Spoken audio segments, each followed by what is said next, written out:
Yo, salut tout le monde, c'est Final Fight 4 à l'appareil, j'espère que vous allez bien. Aujourd'hui, on se retrouve pour une nouvelle petite vidéo. Ça va être une vidéo collection, ça fait longtemps que j'en ai plus fait. Et donc, on va faire une petite vidéo collection 3DS. En tout, maintenant, sur 3DS, j'ai en réalité 32 jeux. Donc, c'est pas encore énorme, mais c'est comme l'occasion de vous faire une petite vidéo collection tranquille, de vous montrer un peu les jeux que j'ai chopés sur cette console. Alors, il y a encore des jeux qui sont sous blister, c'est des jeux soit que je n'ai pas encore joué, soit des jeux en fait que j'ai achetés récemment, ou des jeux tout simplement pour lesquels je n'ai pas encore eu le temps de m'intéresser, vu que je travaille, etc. à côté. Il y a donc forcément beaucoup de moins de temps libre que par le passé. Donc on va commencer. Alors, Resident Evil Révélation. Alors franchement, il est pas mal. C'est un assez bon Resident Evil. Mais après, c'est vrai que la version 3DS, du coup, est assez, on va dire, assez vieillotte. Sans être vieillotte pour autant, parce que si mes souvenirs sont bons d'ailleurs, Resident Evil Révélation est d'abord sorti sur 3DS avant de sortir sur console de salon. Donc c'est la première version. Mais je trouve ça assez vieillot tout simplement parce qu'en fait, la 3DS n'a pas spécialement assez de pêche pour faire tourner un jeu full 3D. Enfin, full 3D vraiment en étant très très beau, je veux dire. Et donc ce jeu en fait on a l'impression de jouer à un jeu assez vieillot, alors qu'en réalité c'était un jeu qui est sorti en 2012-2013 je crois. Ça doit être marqué derrière. Hein. 2012, donc voilà, qui est quand même sorti il y a à peine 5 ans, et on dirait en fait qu'il est sorti il y a une dizaine d'années, quoi, sur la fin de la PS2 par exemple. Voilà, donc c'est quand même assez redondant, enfin assez repoussant au niveau des graphismes, mais au final ça passe plutôt pas mal.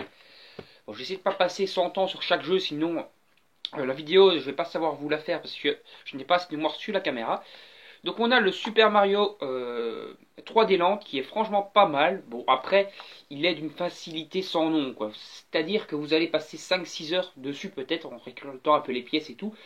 Mais au final, ce sera sans vraiment de challenge. C'est-à-dire que vous allez avancer les niveaux, hop, hop, hop, hop, et vous allez les passer tranquille. Et quand vous perdez un peu trop souvent, il vous file des items qui vous permettent de passer les niveaux les doigts dans le nez. Bon moi je les ai pas fait parce que ces items ne servent vraiment à rien au final à part rendre le jeu vraiment trop simple. Alors après on a Splinter Cell 3D, j'y ai vite fait jouer, mais voilà, je peux pas vraiment vous en dire plus, parce que j'y ai à peine joué. Alors Tekken, je crois que c'est lequel ça? C'est Tekken 3D Prime Edition, comme vous le voyez, je n'y ai pas joué, donc je peux pas vraiment vous donner un avis. Mais d'après ce que je me souviens de m'être renseigné, en fait c'est Tekken 5. Tekken 5, je l'ai déjà fini plusieurs fois, que ce soit sur PS2, sur PSP. Donc bon, franchement c'est un des meilleurs Tekken. Donc voilà, si vous avez jamais fait Tekken 5, bah sautez dessus, il coûte que dalle. Hein. Moi je l'avais déjà acheté 7 euros et ça fait déjà un petit temps que je l'ai celui-là, donc voilà, il doit coûter 5 euros maintenant à tout casser. Alors Final Fantasy Explorers, je viens de l'acheter, donc je peux pas vraiment vous donner d'avis, ça a l'air d'être un Final Fantasy assez basique, normal quoi, Final Fantasy, comme on a sur la plupart des consoles portables. Après je sais pas, on dit qu'on peut avoir 20 jobs et qu'on va rencontrer plusieurs personnages de la série, donc un espèce de crossover entre plusieurs Final Fantasy peut-être. Ça a l'air pas mal. Alors Pokémon Soleil, franchement pas mal du tout. Nintendo s'est un peu renouvelé sur les Pokémon avec ce Pokémon Soleil. Ça change un peu des arènes qui changent avec des épreuves. Il faut d'abord faire des épreuves, puis combattre un gars qui est un champion, puis combattre un surgars qui est le champion des champions. Et après on enchaîne et on passe à une prochaine épreuve avec un champion, puis un autre champion, et etc. Et c'est plutôt pas mal. C'est plutôt très original en fait. C'est d'abord une épreuve, on va dire le champion qui dirige cette épreuve, et après le doyen, c'est-à-dire le chef du champion de cette île ou des différents champions de l'île. Et ça c'est plutôt cool.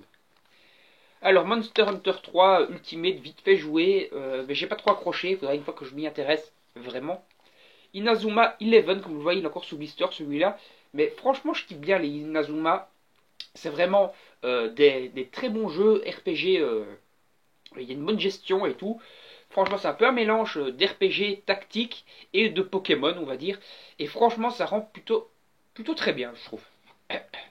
Alors, LBX, Little Battlers Experience, je prononce ça comme un pied avec mon accent anglais à chier. Alors, c'est un très bon RPG.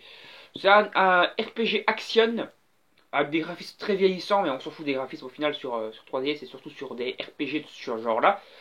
En fait, on a un RPG action, on met notre mop, on le booste, on lui met des équipements et tout, et puis on va combattre dans l'arène. C'est un peu un mélange de RPG, action et de mecha, avec possibilité d'améliorer et de crafter nos créatures, on va dire nos mechas.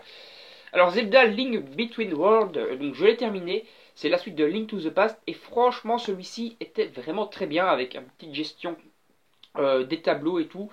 Vraiment très original. Je vous ferai une petite vidéo à vie plus en détail sur ce jeu par la suite. Franchement très bon. Le boss de fin était sympa également. Franchement un jeu très très sympa que je vous conseille. Alors, Batman Arkham Origin Blackgate. Alors le Batman Origin Blackgate en fait, vous avez le Batman Origin qui est donc sorti sur console de salon. Et bien ici, je sais plus exactement comment ça se passe parce que je l'ai fait il y a très longtemps ce Blackgate. Mais c'est en fait un peu un Batman Origin mais en vue de plateforme 2D. Et ça rappelait un peu les Batman sortis sur Super Nintendo. Donc franchement c'était assez nostalgique et assez cool. Alors Bravely Default. Alors Bravely Default, donc le tout premier, désolé je suis un peu enrhumé. Donc franchement j'ai bien aimé. C'est un RPG basique en fait pas en 3D, plutôt en 2D 3D on va dire comme ça. Et RPG tour à tour. Mais franchement ça rappelle l'origine des RPG avec les Final Fantasy, tous les premiers Final Fantasy, les premiers Dragon Quest. Et franchement c'est un jeu très nostalgique, un jeu récent mais très nostalgique. Et donc franchement j'ai kiffé. Après peut-être que des gens n'aimeront pas parce que justement c'est très retour en arrière quoi. Alors, Yokai Watch, pas encore joué, je ne peux pas vous donner un avis, c'est une espèce de Pokémon-like. Alors, Sonic Lost World, celui-ci est encore sous blister, comme vous le voyez, ou vous le voyez pas, je sais pas. Ben, il est encore sous blister celui-ci, mais j'y ai déjà joué. Et en fait, c'est Sonic Lost World, donc on avait sur Wii U, qui était plutôt beaucoup plus 3D sur Wii U. Ici, c'est plus de la 2D basique, retour aux sources. Mario et Luigi Dream Team World Bros. Pas joué, donc je ne vais pas vous donner un avis. Zelda Ocarina of Time 3D, je l'ai juste repris pour l'avoir dans la poche, mais à la base, moi je l'ai sur GameCube et je l'ai fait sur GameCube. Il est plus beau sur 3DS et je le ferai à l'occasion histoire de pouvoir y jouer dans le train ou dans le bus, etc. Donc ce sera l'occasion de me faire ce Zelda. Dragon Ball Fusion, j'ai pas encore eu l'occasion de me le faire, de m'y intéresser. Mais franchement, il m'a l'air très sympa ce Dragon Ball Fusion. Alors, on a Dragon Quest 8, l'Odyssée du Roi Maudit. Alors, l'Odyssée du Roi Maudit, moi je me le suis pris tout simplement exactement comme avec Zelda, c'est-à-dire moi je l'ai fait sur PS2 celui-ci, et c'était l'occasion de l'avoir dans la poche, donc il faudra que je le fasse également, et ce sera pour jouer dans les transports et compagnie. Alors, les Final Fantasy, enfin le Fire Emblem, je les ai tous achetés quasiment, à part le dernier qui vient de sortir. Toutes les versions, je les ai achetées. Mais ils viennent de c'est des jeux assez récents, donc comme vous le voyez, je les ai achetés il n'y a pas longtemps. Donc ils sont encore emballés, donc je ne peux pas vous donner un avis. Mais les Final Fantasy, ça a toujours été des jeux très difficiles. Attendez. Ouais, l'autre Final Fantasy est là-bas normalement. Ouais, je vous le montrerai après. Donc le Mario Maker, donc j'ai fait une petite vidéo avis. Vous allez aller la voir pour connaître mon avis. Franchement, c'est un petit jeu bien sympa qui permet de créer nos propres jeux. New Super Mario Bros 2. Alors voilà, tout simplement c'est le New Super Mario Bros qu'on avait sur DS en version 3DS on va dire, et quelques petites originalités de changement, c'est-à-dire qu'on va choper des milliers et des milliers et même des millions de pièces dans ce jeu. Et donc au final ça rend le jeu beaucoup plus facile, parce que quand vous chopez 100 pièces vous gagnez une vie. Comme ici il y a des pièces dans tous les coins, vous gagnez encore plus de vie que dans les autres Mario, et donc ça rend encore le jeu plus simple. Donc au final c'est encore un jeu hyper casual, donc voilà. Bon, au final c'est du Mario quoi, c'est ça, Mario on se détend, on a du fun et puis voilà, mais ça reste très très facile quoi, beaucoup trop facile d'ailleurs. Alors Dragon Quest 7, franchement il est très sympa, mais il est assez compliqué. Franchement pour ma part, moi qui joue pas mal de Dragon Quest, je trouve que celui-ci c'est l'un des plus compliqués, il faut aller dans tous les coins, faire des puzzles, revenir en arrière, aller par là, aller là, fouiller la zone de fond en comble pour trouver des trucs qu'on va pouvoir aller greffer là-bas pour débloquer un nouveau monde et tout. C'est vraiment complexe, il faut beaucoup réfléchir, mais franchement c'est pas mal. Alors Beyblade Evolution, pas encore testé, je l'avais acheté, ça coûtait 6 balles et quand j'étais gauche j'étais fan de Beyblade donc je l'ai pris pour la nostalgie. Alors Kingdom Hearts 3D, Dream Drop Distance. Moi je suis un grand fan des Kingdom Hearts. D'ailleurs je vais vous faire une vidéo avis sur le remaster PS4 du 1 et du 2, enfin 1.5 et 2.5 dans pas longtemps. Celui-ci j'ai pas encore eu l'occasion d'y jouer, j'ai joué une demi-heure peut-être. Donc pas assez pour vous donner un avis. Luigi Mansion 2, comme vous le voyez, il est encore emballé. Donc j'ai bien kiffé le 1. Donc comme d'avis le 2, ça va être pareil, j'ai bien aimé. Alors Final Fantasy, voilà, le Fire Emblem, pas Final Fantasy. Donc le Conquête, putain, je vais y arriver. Pas encore déballé non plus, je peux pas vous en parler. Alors One Piece, franchement pas mauvais. si vous êtes fan de l'univers One Piece, vous aimerez ce petit Final Fantasy Ultimate Cruise XP2, donc voilà, accent anglais de merde comme d'hab. Mais franchement, vous allez bien aimer. Après, alors ici, vous avez du Naruto, c'est Power Shippuden, j'ai pas encore testé non plus. Je l'avais pris en solde il y a déjà très très longtemps, et voilà, j'ai pas encore vraiment joué. D'après ce que j'en ai vu, par contre, c'est des espèces de jeux de plateforme un peu délirants, avec des personnages avec des têtes un peu délirantes et tout. Ça peut être marrant, ce sera l'occasion de faire un jeu Naruto un peu loufoque, pourquoi pas. Alors, ah oui, Dragon Ball Z Extreme Butoden, franchement j'ai kiffé.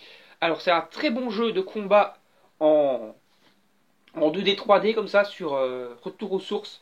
Un petit peu comme c'était lequel encore? Attendez, je regarde la collection. Ouais, c'est Dragon Ball Z Burst Limit sur PS3, qui était l'un des plus mauvais de la série, mais franchement c'était un peu retour aux sources de Budokai.